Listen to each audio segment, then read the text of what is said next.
To get started with Canvas, you simply need to be connected to your WCID portal, tap on the Canvas icon, and that will open up your Canvas dashboard. So this right here is your Canvas account side menu in the blue.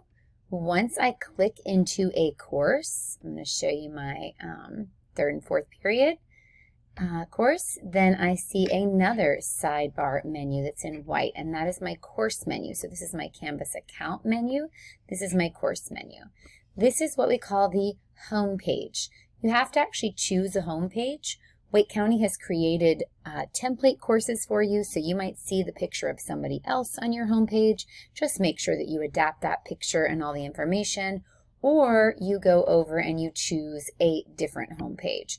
You actually do not have to use a home page. You can simply use course modules or your assignment list or your syllabus or your activity stream. Whatever you want can be your home page. If you'd like to create a home page like something like this, you have to go to Pages first and view all those pages that are available to you. You can create a new page and then set that one as your front page. Setting the home page can be a little tricky, so just let us know if you have any questions about that.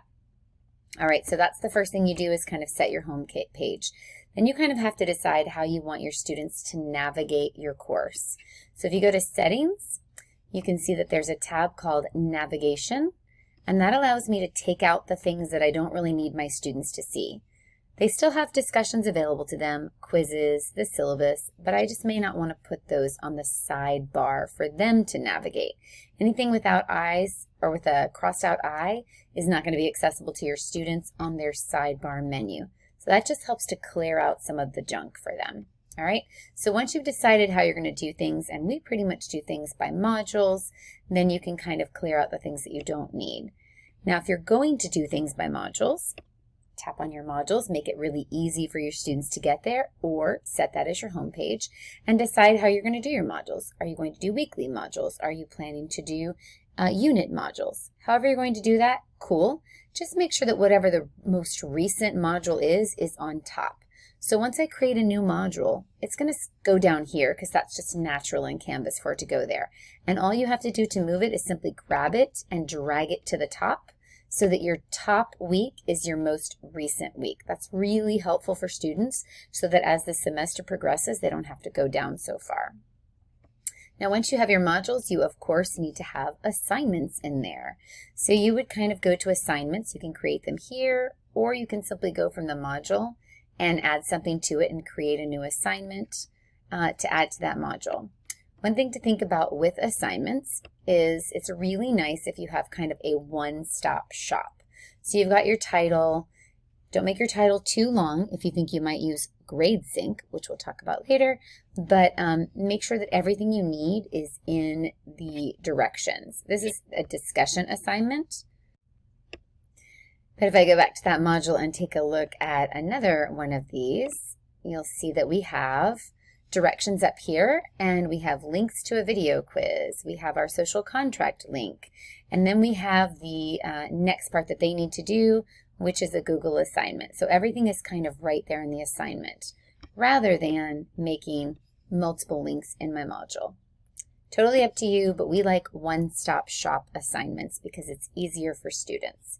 Whenever you make an assignment, as long as you have a due date on that assignment, it's going to show up in the student's to-do list on this right side.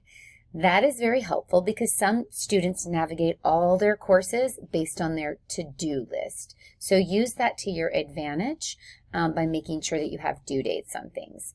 Students also, if you look at your Canvas course on the left, the Canvas account, there's a calendar, and students will be able to see all of their course listings on the calendar, and they will be color-coded for them, which is really cool. So I know mine looks a little crazy there, but the students looks a little bit better than that.